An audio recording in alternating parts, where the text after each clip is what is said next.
Christmas ചർച്ച ചെയ്യുന്നത്.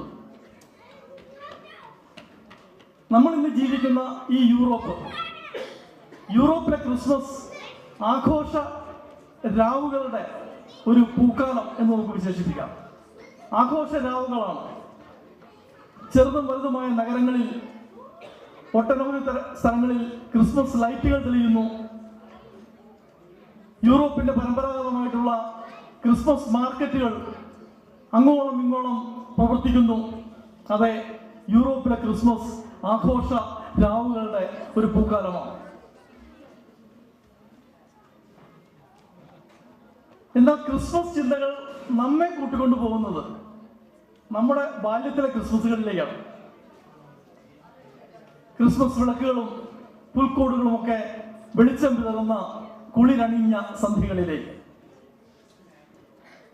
മരക്കൊമ്പിൽ തൂങ്ങിയ Christmas വിളക്കുകളും മുറ്റത്ത് കെട്ടിയ പുൽക്കൂടും നാട്ടുപറമ്പിലൂടെ നടന്നു വരുന്ന കരോൾ ഗായക സംഘങ്ങളുമൊക്കെ മഞ്ഞ ഓർമ്മകളായി നമ്മുടെ എല്ലാം മനസ്സിൽ നിറഞ്ഞു നിൽക്കുന്നുണ്ട്.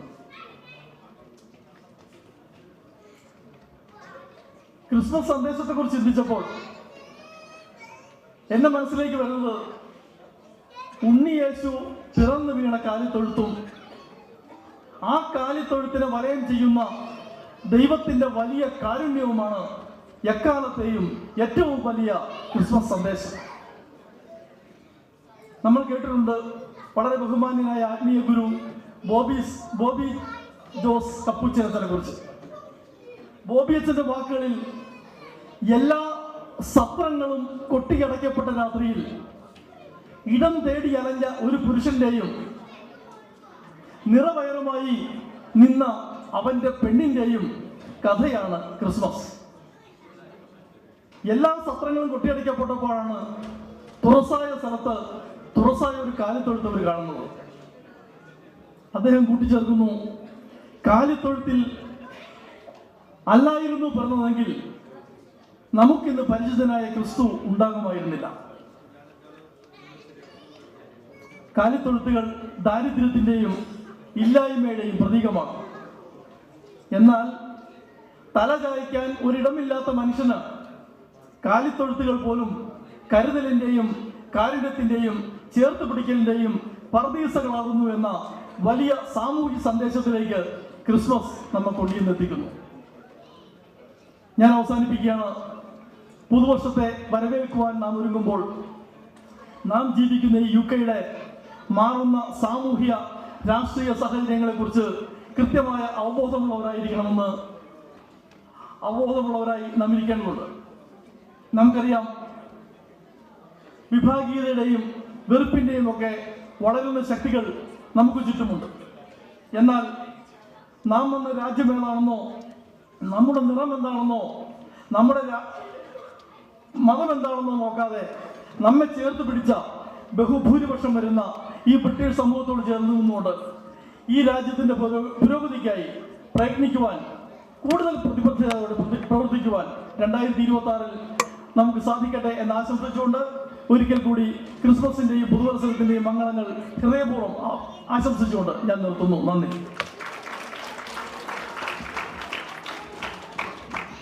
Thank you for that message. We now move on to Christmas cake cutting ceremony.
അപ്പോൾ ഇത് ഈ റാഫിളായിട്ട് നിങ്ങളെ സമീപിക്കുമ്പോൾ നിങ്ങളെല്ലാവരും നിങ്ങളുടേതായിട്ടുള്ള ഒരു കോൺട്രിബ്യൂഷൻ അതിൽ ചെയ്യണം.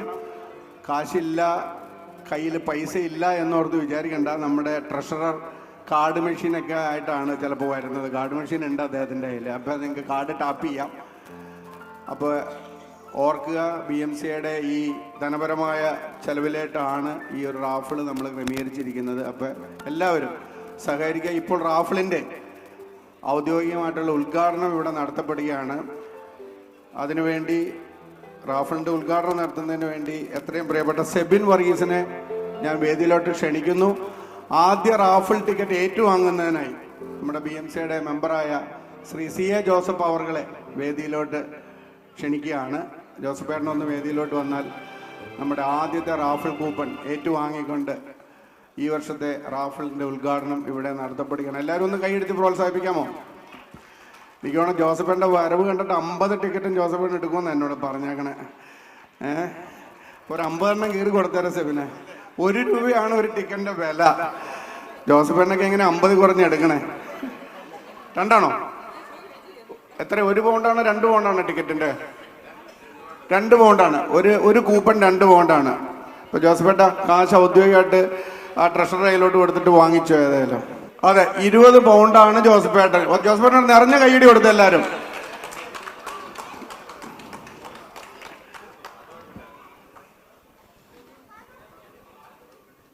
താങ്ക് യു ജോസഫേട്ട. ഒറ്റ വാക്ക്. സ്നേഹമുള്ളവരെ, ഞാൻ എനിക്ക് നിങ്ങൾക്കെല്ലാവർക്കും സമ്മാനം അടിക്കണമെന്നാണ് എൻ്റെ ആഗ്രഹം. പക്ഷെ നമ്മുടെ ബഹുമാന്യരായ പൗലോസ് പാലാട്ടിയും സെക്രട്ടറി ബിനുവും അതുപോലെ ട്രഷറർ നമ്മുടെ അമലയൊക്കെ പറഞ്ഞിരിക്കുന്നത് ഏറ്റവും ഭാഗ്യമുള്ളവർക്ക് മാത്രമേ സമ്മാനം കിട്ടുകയുള്ളൂ എന്നാണ്. അപ്പം ഞാൻ നിങ്ങളോട് പിന്നെ അവർ ഒരു കാര്യം കൂടി പറഞ്ഞു. ഇവിടെ സമ്മാനം കിട്ടുന്നവർക്ക് UK-യിലെ യൂറോ മില്യനോ ലോട്ടോയോ ഒക്കെ എടുത്താൽ ഇന്ന് തന്നെ എടുക്കുവാണെങ്കിൽ നിങ്ങൾക്ക് എല്ലാവർക്കും അതും അടിക്കാൻ സാധ്യതയുണ്ട്. അതുകൊണ്ട് നിങ്ങൾ എല്ലാവർക്കും ഏറ്റവും പ്രധാനപ്പെട്ട സമ്മാനം ലഭിക്കുന്നവർക്ക് ഇന്ന് നിങ്ങൾ പോയി യൂറോയും ലോട്ടോയും എടുക്കണം എന്ന് ആശംസിച്ചുകൊണ്ട് ഞാൻ എൻ്റെ വാക്കുകൾ നിർത്തുന്നു. നന്ദി, നമസ്കാരം. Thank you. ഈ വർഷത്തെ നമ്മുടെ ഔദ്യോഗികമായിട്ടുള്ള എല്ലാ ചടങ്ങുകളും ഇവിടെ അവസാനിച്ചു. ഇനി നമ്മളുടെ അംഗങ്ങൾ അവതരിപ്പിക്കുന്ന മനോഹരമായ പാട്ടുകളും നാടകങ്ങൾ, നൃത്യങ്ങൾ. അതെ, റാഫിളിന് ക്യാഷ് പ്രൈസാണ് അറേഞ്ച് ചെയ്തിരിക്കുന്നത്. 3 ക്യാഷ് പ്രൈസാണ് വിജയികൾക്ക് ലഭിക്കുന്നത്. ഈ ഹോളിൻ്റെ 2 വശത്തായിട്ട് നിങ്ങൾക്ക് കാണാം ഈ ഇന്നത്തെ പ്രോഗ്രാമിൻ്റെ, കൾച്ചർ പ്രോഗ്രാമിൻ്റെ ഒരു ലിസ്റ്റ് അപ്ഡേറ്റ് ചെയ്തിട്ടുണ്ട്.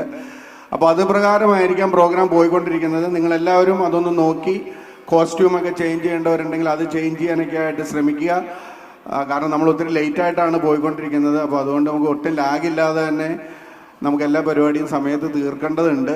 അപ്പോൾ എല്ലാവരും ആ ലിസ്റ്റൊക്കെ ഒന്ന് കണ്ടേച്ച് അതനുസരിച്ച് പ്രവർത്തിക്കുക. നമ്മളുടെ ഔദ്യോഗികമായിട്ടുള്ള എല്ലാ പരിപാടികളും ഇവിടെ അവസാനിച്ചു. ഇനോഗ്രേഷൻ സെറമണി എല്ലാം കഴിഞ്ഞു. കൾച്ചർ പ്രോഗ്രാം ഇവിടെ ആരംഭിക്കുകയാണ്. എല്ലാവരുടെയും സഹകരണം ആദ്യാന്തം പ്രതീക്ഷിക്കുന്നു. ഏവർക്കും നല്ലൊരു ദിവസം ആശംസിക്കുകയും ചെയ്യുന്നു. നമുക്ക് ആരംഭിക്കല്ലേ? റെഡിയല്ലേ? അതെ, പൈസ അടയ്ക്കാനുള്ളവരാരെങ്കിലും ഉണ്ടെങ്കിൽ പുറകിൽ ക്യാഷ് കൗണ്ടർ ഉണ്ട്. അമലയായിട്ട് ബന്ധപ്പെട്ട് അതിനുവേണ്ട ക്രമീകരണങ്ങൾ ചെയ്യണമെന്നും വളരെ വിനീതമായിട്ട് അഭ്യർത്ഥിക്കുകയാണ്. Thank you. Firstly, to get us started in the Christmas spirit, let's start off with a Christmas carol performance by Team Angel Voice.